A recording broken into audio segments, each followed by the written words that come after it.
South Africa on Tuesday to attend the inauguration of President Cyril Ramaphosa. His visit comes after the House of Representatives asked the federal government to purchase a new aircraft for the president and vice president. Many have criticized the proposal, including Peter Obi, who in series of tweets on Monday said that the proposal was unacceptable because it highlights the disconnect between the government and the people. Bayo Onanuga, the special advisor on information and strategy to the President Bola Tinubu, in response, berated Peter Obi over his comments, saying that the purchase of a new aircraft is the basic thing any sane government would do because the government cannot toy with the president's welfare. Onanuga spoke to Punch, adding, and I quote, "Does Peter Obi want the president dead? Is that his wish? Does he want him to continue moving around in a rickety plane and die like the VP of Malawi and Iran president? Let him tell us." Okay. I'll talk. I want to say something. Yes, the plane is not rigged, and I think, to be honest, I think it was insensitive for him to refer to the VP of Malawi when it's such a it's close enough to the time when this unfortunate incident happened. It wasn't the plane or the status of the plane that caused that crash. It was bad weather. I think it's also good to make that clarification so that it doesn't justify what should not be justifiable. Again, it just goes to show and deepen the fact that the political class are not in touch with the realities of Nigerians. What people want is access to basic necessities. And there you are justifying access to buying a new plane. If the plane is not serving the president and the vice president, let him fly commercial. Let him fly commercial like the president of Kenya, President William Ruto. Let him show that he understands the plight of the people and not be agitating for things that when people hear it, it's aggravating. It can make people upset. It is provocative for you to hear that people are hungry and people are waiting just for a meal or to feed their family, and what you are defending is the right to buy another plane because you're using emotional blackmail to push your point. Now, I'd like very quickly just to talk about the first bit in terms of the Senate President going to see the President. Earlier on during the show, we had looked at the video of the Congress, U.S. Congress, calling or chastising or grilling the head of Boeing.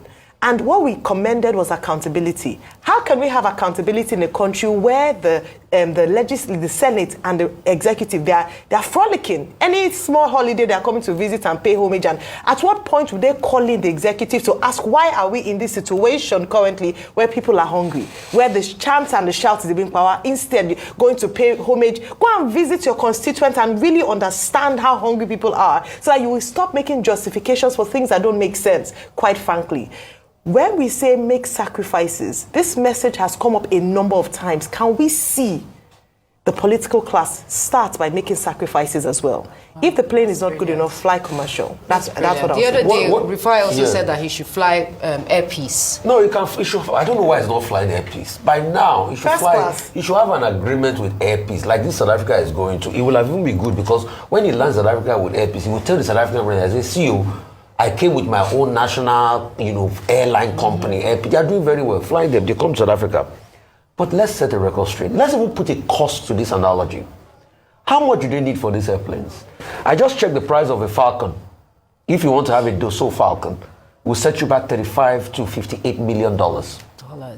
This is 737, or 747 series, 400. The older model will set you back $50 to $60 million. If you want two, it's going to be going to over $100 million.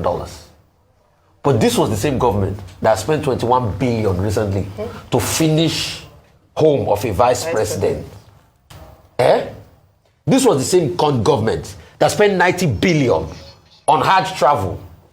Mr. Onanuga, which is inactivity, is now mocking the Malawian vice president that died by making a false allusion.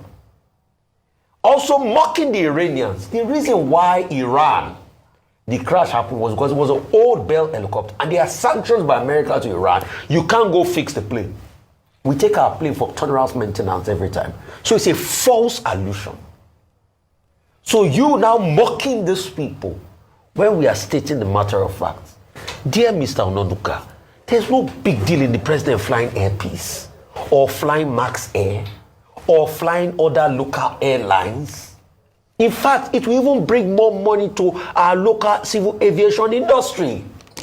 If airlines know that the president will fly them, maybe they will not delay people and they will not waste our time. And it's the pride of our country. The president of Kenya, like you said rightly, flew back from Switzerland in a commercial Kenya airline. Even president of the Prime Minister of UK flies British Airways. British Airways. Yes. What about Argentina? So please, for the love of man, let's stop playing on sensitivity of people. Just to add a footnote, the fleet was assessed, and the Air Force and the committee in the House of Reps both said those aircraft have become non-serviceable. Now, what do they do with those aircraft? Would they sell them, perhaps, and use part of the money to buy a new aircraft? The fundamental principle is that the safety of the president and the VP is important, just as the safety of every citizen is important. 100%. Where do you find the balance?